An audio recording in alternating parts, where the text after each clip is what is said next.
Good morning, all of you. Once again, welcome back to our video lecture. Ninth class, we are going to study chapter 1 in history, French Revolution. Continue. Previous topics में हमने ये सब पढ़ा था कि किस तरह से चेंजेस आए थे, किस तरह से रोबेस्पेरी की गवर्नमेंट बनी थी, उसने कौन कौन सी पॉलिसीज चलाई थी, उसके बाद में क्या रिजल्ट हुआ, और कंटिन्यू हमने देखा कि वुमेन्स ने भी काफ़ी ट्राई किया। वुमेन्स को भी राइट टू वोट के लिए काफ़ी स्ट्रगल करना पड़ा था। वुमेन्स ने क्लब्स बनाए और कई डिक्लेरेशन किए उन्होंने, और एंड में उन्हें फिर वोटिंग का राइट मिला था। तो एक लॉन्ग स्ट्रगल था जिसके थ्रू फ्रांस ने एक डेमोक्रेसी को अपनाया। इस पिक्चर में एक पीपल को बता रहे हैं, मैरट एड्रेसिंग द पीपल, यानी ये जब इलेक्शन जीत गए थे तो इनकी पॉपुलरिटी शो कर रहे हैं। तो इससे बता रहे हैं किस तरह से लोग अपना व्यूज़ एक्सप्रेस कर रहे हैं। Now I am going to study the conclusion of this chapter, कि इस चैप्टर का इम्पोर्टेंस क्या है हमारे सिलेबस में। कंक्लूजन In 1804,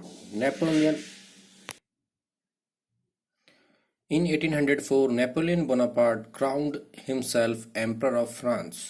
1804 में नेपोलियन बोनापार्ट फ्रांस का एम्परर बना। He set out to conquer neighboring European countries, disposing dynasties and creating kingdom where he placed member of his family. उसने आसपास की नेबरिंग यूरोपियन कंट्रीज को जीता, वहाँ की डायनेस्टीज को हराया और किंगडम बनाया उसने, और वहाँ पर अपने फैमिली मेंबर्स को अपॉइंट किया। Napoleon saw his role as a modernise of Europe. Napoleon ने अपने आप को इस तरह से शो किया कि वो यूरोप को मॉडर्नाइज कर रहा है।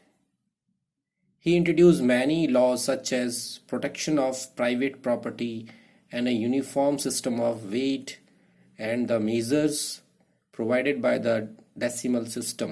उसने बहुत सारे चेंजेस किए थे, जिसमें से उसने एक लॉ बनाया था जिसमें प्राइवेट प्रॉपर्टी को प्रोटेक्शन दिया। जैसे आज भी, जैसे आपका घर है तो आपके पास में उसका कोई ना कोई लीगल डॉक्यूमेंट होता है, तभी आप कह सकते हैं कि ये आपकी प्रॉपर्टी है। तो ये लॉज उसने बनाए थे उसी समय। पहले सारी जो प्रॉपर्टी थी वो राजा के अंडर में रहती थी। And a uniform system of weight, उसने यूनिफॉर्म सिस्टम ऑफ वेट बनाया, क्योंकि फ्रांस में ऐसा था कि बॉर्डर टू बॉर्डर चेंज होते थे वेट के मेजरमेंट्स, तो इससे ट्रेड करने में बहुत प्रॉब्लम होती थी। And measures provided by the decimal system, उन्होंने डेसिमल सिस्टम को मेजरमेंट किया। Initially many saw Napoleon as a liberator who would bring freedom for the people. शुरुआत में सभी लोगों ने नेपोलियन को लिबरेटर माना, यानी वो आज़ादी दिलाने वाला माना, जो सबको आज़ादी दिलाने के लिए आ रहा है उनके पास में। But soon the Napoleon armies came to be viewed everywhere as an invading force. लेकिन जल्द ही नेपोलियन आर्मीज इस तरह से दिखने लगी कि वो सिर्फ उनको दबाने के लिए या उनसे आज़ादी छीनने के लिए, उनके कंट्री को जीतने के लिए ही सिर्फ काम कर रही है। He was finally defeated at Waterloo in 1815. 1815 Waterloo की बैटल में नेपोलियन हार गया। Many of his measures that carried the revolutionary ideas of liberty and modern laws to other part of Europe had an impact on people long after Napoleon had left. बहुत सारे इसने जो steps लिए थे, measurements लिए थे, revolutionary ideas लिए थे लिबर्टी के बारे में, मॉडर्न लॉज के बारे में, उससे यूरोप में उसका इम्पैक्ट काफ़ी लंबे समय तक रहा, नेपोलियन के जाने के बाद भी अभी भी। The ideas of liberty and democratic rights were the most important legacy of French revolution. जो आइडिया दिया था इन्होंने लिबर्टी का और डेमोक्रेटिक राइट्स का, ये सबसे इम्पॉर्टेंट फ्रेंच रिवॉल्यूशन का एक पार्ट है। यानी हम कह सकते हैं कि फ्रेंच रिवॉल्यूशन पढ़ने का एक सबसे इम्पॉर्टेंट रीजन कह सकते हैं हम। These spread from France to the rest of Europe during the 19th century, where feudal system. These spread from France to the rest of the European during the 19th century, where feudal system.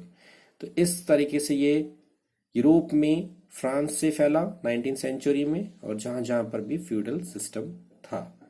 This is the See the picture. Napoleon crossing the Alps, picture बनाई है Napoleon की।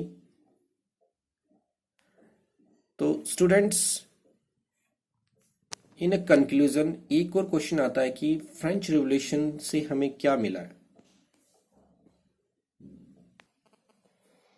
इसमें एक keyword आया federal government, इसको explain करना बहुत जरूरी है ताकि आपको समझ में आए, क्योंकि इसका रिलेशन एक चैप्टर से है, 10th क्लास में भी एक चैप्टर है, तो अभी से इसका कंसेप्ट क्लियर होना चाहिए। फेडरल गवर्नमेंट क्या है? In this form of government power is divided between the central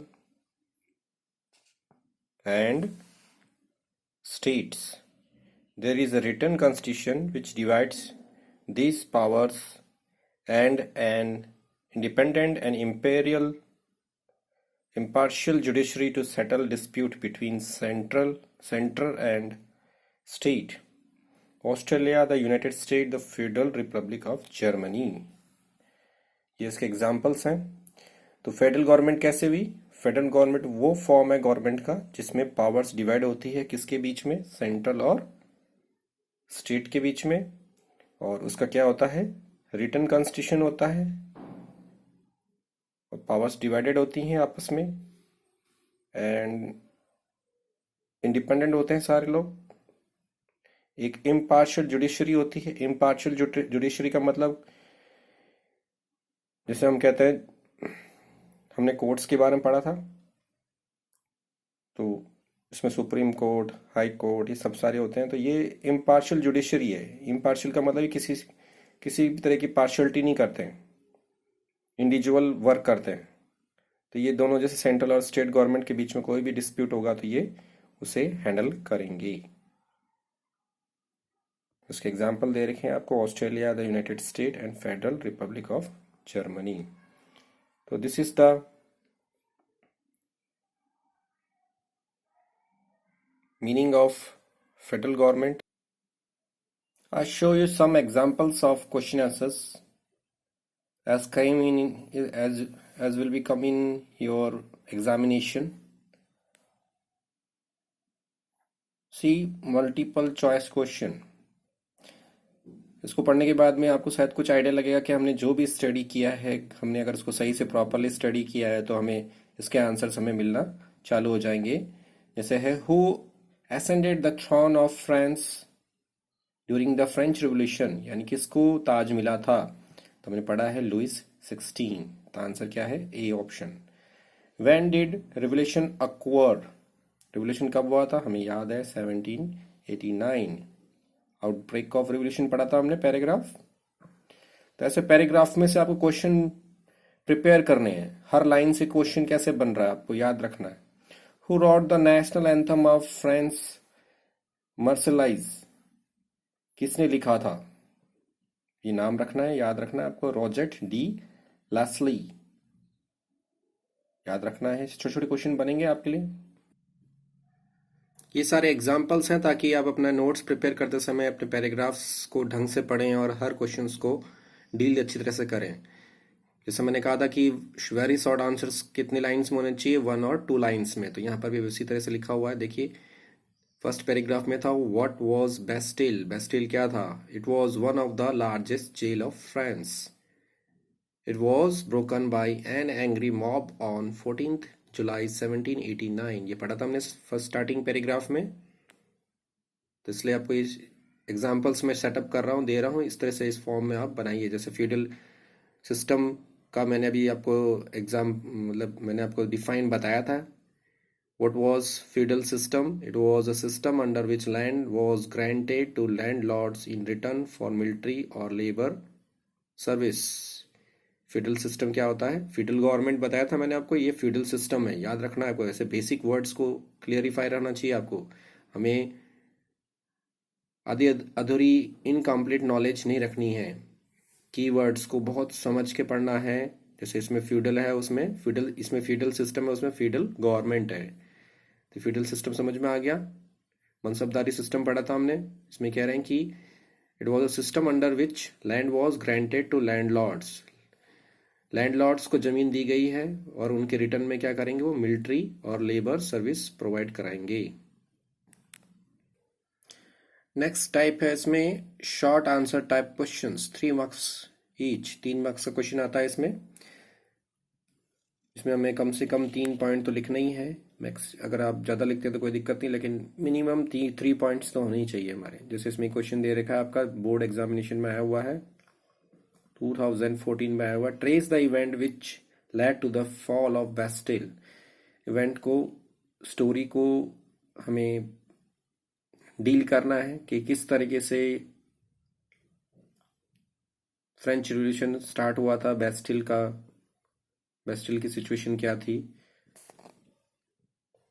On 20 June, the representative of the third state assembled in the hall, while the National Assembly was busy at। अब इस answer को पढ़ते समय आपको ऐसा लग रहा होगा कि हम पुरानी स्टोरीज को क्यों एक्सप्लेन कर रहे हैं, क्योंकि ये पूछ रहा है कि ये जो बेस्टिल की घटना घड़ी, इंसिडेंट हुआ था, तो क्यों हुआ था, क्या रीज़न था इसका। तो इसलिए पिछले वाली चीज़ों को बताना पड़ेगा कि इस तरह से हम रिप्रेजेंटेटिव का थर्ड स्टेट असेंबल हुए थे इन हॉल में, और उन्होंने while the National Assembly was busy at Versailles drafting constitution, the rest of the France seethed with turmoil। तो यार जब वर्सलीज में ये लोग कॉन्स्टिट्यूशन बना रहे थे, तो जो बाकी का फ्रांस क्या था, वो एक तरह से मतलब रिवोल्यूशन हो रहा था उनमें, सब लोग कुछ ना कुछ कर रहे थे। A sour winter had meant at a bad harvest, क्योंकि टर्मोइल मतलब एक होता है कि बुरा समय, बुरे समय से निकल रहे थे ये लोग, एक बैड हार्वेस्ट, ये सब पढ़ा था हमने पैराग्राफ में। और ये बेकरी वाला सिस्टम भी पढ़ा था हमने कि बेकरी लाइंस में हम देखा था कि बहुत लंबी लंबी लाइंस लग रही थी और उन्हें ब्रेड शॉप पे ब्रेड नहीं मिल रही थी। इस सब का अलग क्या हुआ कि लोगों के अंदर बहुत सारा गुस्सा, एजिटेटेड क्राउड मतलब बहुत गुस्सा भर गया लोगों के अंदर, और उन्होंने, क्राउड ने क्या किया, बेस्टिल पे अटैक कर दिया। तो ये कुछ एग्जांपल्स दे रहा हूँ ताकि आपको क्वेश्चंस बनाने में इजी रहे। आप पैराग्राफ पढ़ते रहिए ताकि आपको अच्छा लगे। और बेसिकली मैंने पहले भी कहा था कि आपको फोकस करना है अपने आंसर्स को बहुत अच्छा बनाने की, राइटिंग स्किल को बहुत अच्छा करना पड़ेगा। आंसर अट्रैक्टिव लगना चाहिए कि मैंने किस तरह से आंसर को डील किया है, एग्जामिनर को घुमाया नहीं है, डायरेक्ट आंसर पे आइए।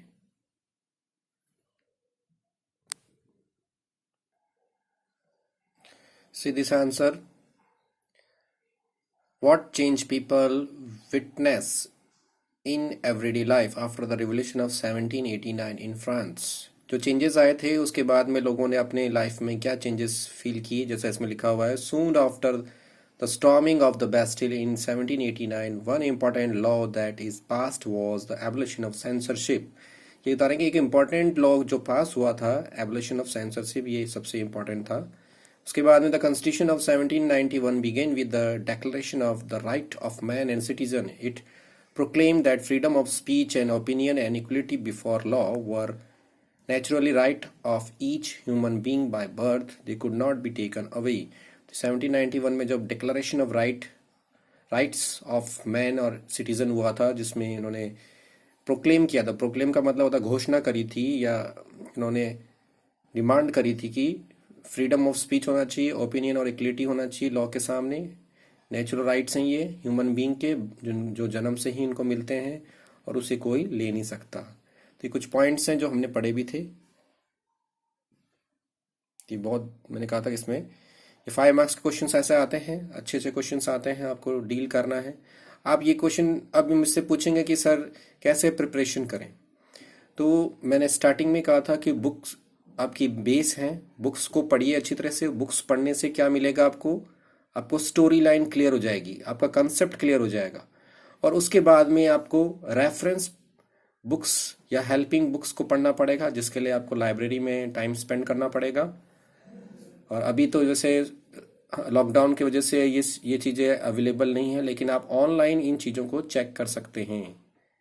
आप इनसे रिलेटेड बोर्ड के पेपर्स देखिए, उनके जो आंसर लिखने का तरीका है वो वॉच करिए और उनको ग्रैस्प करिए ताकि आप अच्छे मार्क्स ले सकें। So students, this is the end of my video and my chapter is I finished. God bless you. Keep working hard because there is no other way for success. Only you have to be achieve it through the hard working. God bless you. Stay happy and stay healthy.